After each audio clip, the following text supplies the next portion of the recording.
Welcome to The Last Bet, the podcast where we have honest conversations about gambling addiction, recovery, and what it really takes to rebuild your life. I'm your host, Ryan Stewart. Whether you're struggling yourself, supporting someone you love, or just looking to better understand this addiction, you're in the right place. Here, you'll find real stories, practical tools, and hope from people who've been there. Because recovery isn't about your next bet, it's about making your last one. Welcome to The Last Bet. What's up, everybody? Welcome back to The Last Bet. Most people think addiction starts with losing everything. It doesn't. It starts with convincing yourself everything is still under control. Nobody wakes up one morning addicted to gambling. I didn't either. Looking back, the warning signs were everywhere. I just wasn't willing to see them. If you ever wondered whether your gambling or any addiction has crossed the line, this episode is definitely for you. You know, the last episode, we talked about why I quit the day I placed my last bet. You know, today I want to talk about how I slowly got there. My gambling addiction never really looked like an addiction. It never does. It's something that just didn't happen overnight. It was something that snowballed. And then all of a sudden you realize, I got a fucking problem. Big problem. You know, at first, gambling was exciting. It was fun. It was entertaining. I enjoyed sports more with it. At least I thought at the time. Winning kind of reinforced everything for me. When I was winning, I mean, it was just gangbusters. It was awesome. Losing was, didn't really think much of it. Again, I was taking what I could lose, but winning was just, it was amazing. Even if I just, won a small amount. And when you're in a casino, which I was, by the way, this was kind of before all the phone gambling and stuff, everything was normalized for me. Everybody was having a good time. And I was with that crowd. I wasn't that, lonely sap at the end of the table that looked like he was playing his last $15. I would eventually turn into that person, but that wasn't me at the time because I was just having fun. I wasn't going to be that guy, right? But again, eventually it was. Nothing felt dangerous about it. It just felt like a game to me. It was fun. Again, entertaining. Addiction rarely starts looking like addiction. It's just little things, again, build up to that point, right? There's warning signs all over the place. But it builds slowly, so slowly. Just happens over days, weeks, months. For me, it was years. I've been at this since 2000 and just kicked it 3 years ago.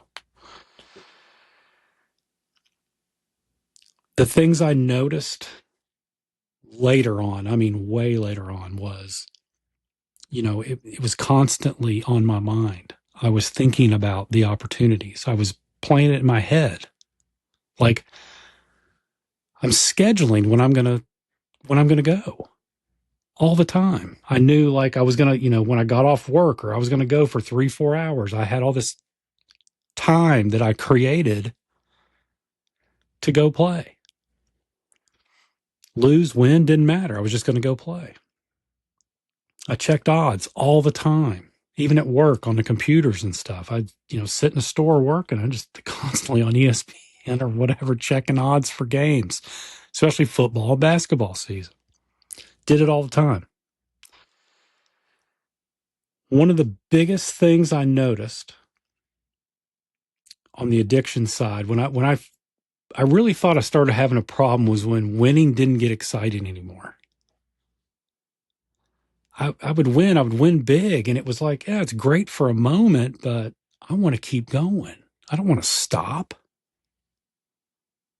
When it becomes not exciting, you're just expecting to win, which is what it came to.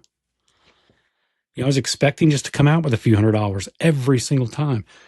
And then the few $100s wasn't enough. I expected to come out with a few thousand. And once you go on a run and you win big, you're expecting it every single time. And those little wins are just, they don't mean anything. The losses do, but the wins didn't.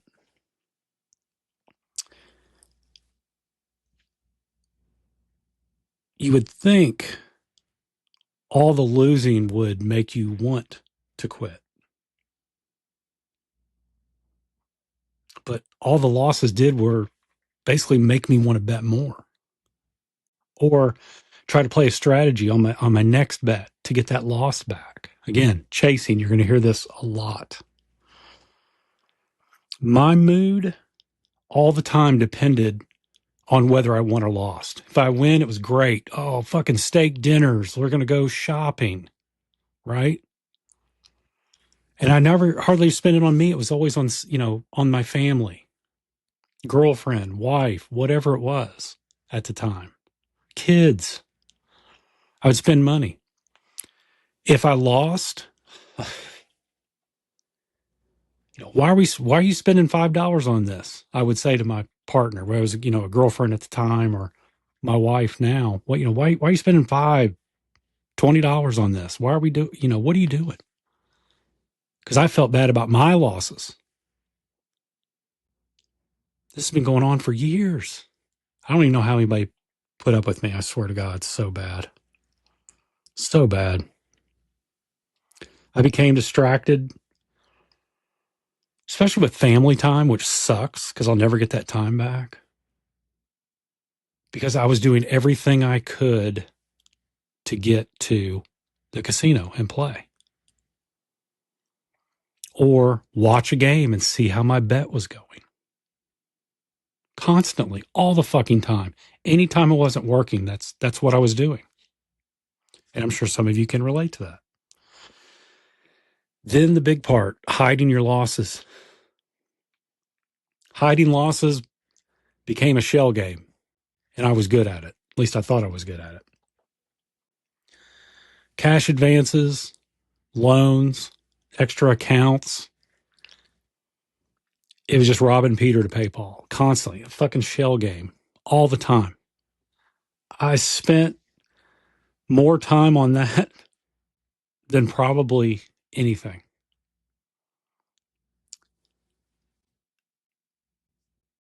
I just minimalized the problem. I was the problem. And all I did was just put it on other people, other things, try to cover it up all the time.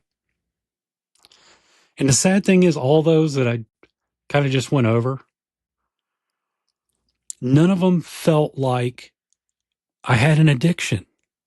And, individually, when you look at them that way, to me, it didn't.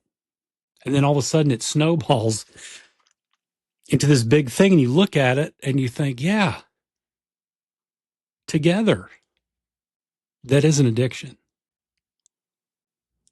And I had it all, every bit of it.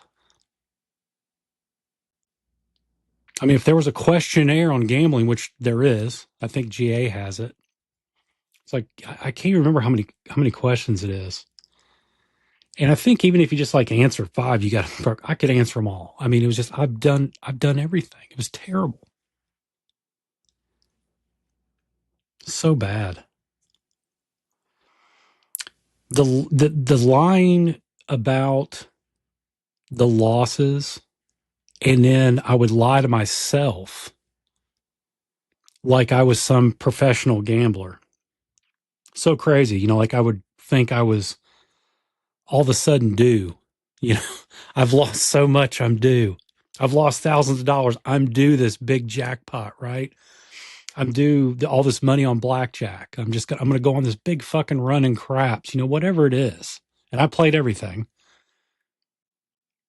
that I was going to get that loss back. I would lie to myself that I had this system down. I mean, I read everything. You'd think I'd be great in school. The way I read up on gambling, oh my God.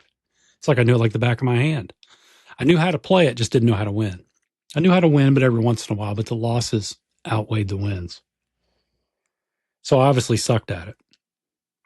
But I thought it was a fucking pro, just like I thought I was a pro at sports betting. Like I knew the outcome. I just, I don't see how these guys and I don't see how these handicappers in Vegas do it with odds and shit. And these casinos make these lines. It's just, it's unreal to me because it always seems like, and I don't know what the percentage would be. I'd have to look it up on how many times they're close to that, you know, 8.5 point spread or 9.5 point spread. It's insane how it's like, one way or the other. And the emotional roller coaster you go through on that. Fuck. Oh my God. It's so bad. But it's like I was Jimmy the fucking Greek, like I knew what I was talking about every week. It was terrible. And I was shitty at that too. Now I can admit it. Thought I was a pro at it. I always thought I could stop whenever I wanted. I could quit. Kind of like alcohol. Yeah, I can quit that. Nah. Gambling addiction was like it's just like alcohol. It's just like a drug. I mean, it's just, you keep going back for more. It's the greed. It just, you keep going, keep pushing. I lied to myself about getting back even, especially when I got in the depths, thousands upon thousands of dollars. I thought, well, if I get even, I'll quit. And then I would get even. No shit. I would. I'd grind my way back to getting even. I'd go right back to there because start the process all over again. Because I lied to myself that I could do it. And I couldn't do it. I even, had told myself that it was just, I was entertaining. I'm not losing my car payment money. I'm not losing my mortgage money, which I was, by the way, especially when I was taking loans and shit out to gamble. That's what I was doing. It wasn't to pay off fucking debt. It was to go gamble.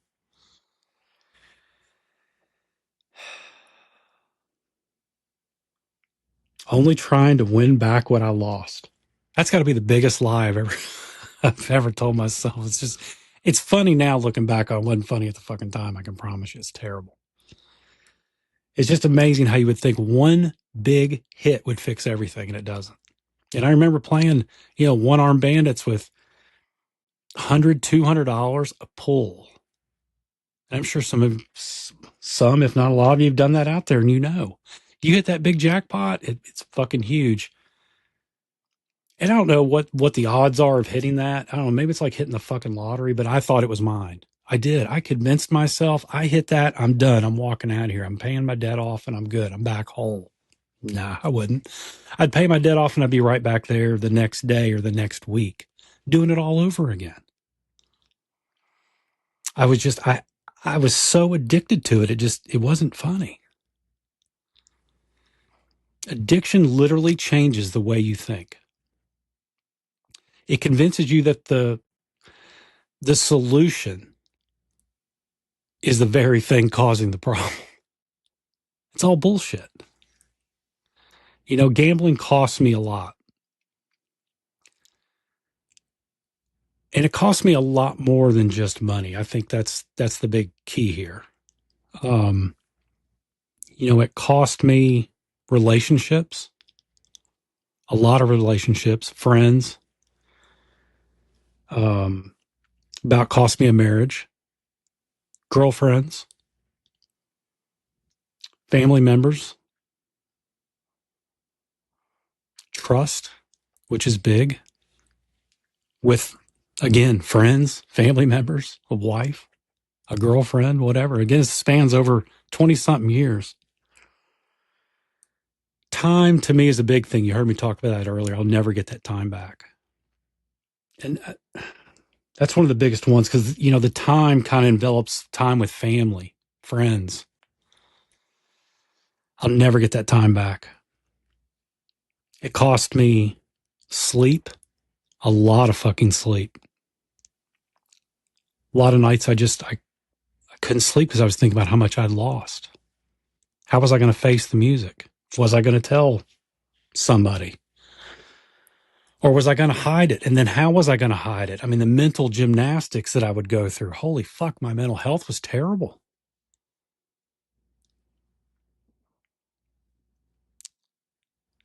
And then it really took my identity from me. I didn't know who I was anymore. I really didn't. I had suicidal thoughts many nights because I had, pretty much gambled away everything, or at least I thought I had. I always found a way to scrape back.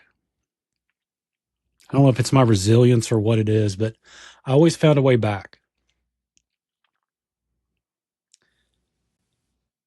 The biggest way back was me quitting. That's how I got my life back. That's how I got my identity back. And I didn't do it alone. I did it with a lot of help. But I wish somebody had told me, how addictions measure, because it has nothing to do with the money you're losing. It has to do with the control you're losing, the control of yourself, control of your mind. Money can be replaced.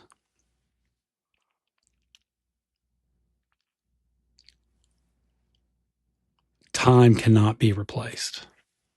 And unfortunately, that's something I'll never get back. So if you don't take anything from this podcast, take that, please, in today's episode. Money will come back, but the time won't. And, after years of this terrible addiction, it took me a long time and a lot of lost time to definitely understand that. The sooner you recognize these warning signs, the easier recovery is going to be. I promise you. If you have the warning signs and you can cut it off quick, man, your life's going to be so much better.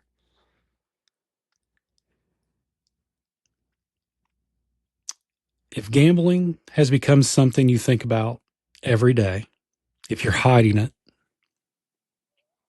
if every loss feels like another reason for you to keep playing, you're probably closer to addiction than you realize. Recovery definitely starts with honesty. I know mine did. You first got to be honest with yourself, and you got to be honest with the people around you. Because I promise if you don't, if you need help and you admit it, someone's going to help you find the help you need. I promise you. Next week, I want to talk about one of the biggest traps in the gambling addiction, which is chasing losses. And that was my biggest, that was me. I was definitely the chaser. Every gambler believes the next bet can erase the last one. It's the lie that keeps people gambling far longer than they ever planned.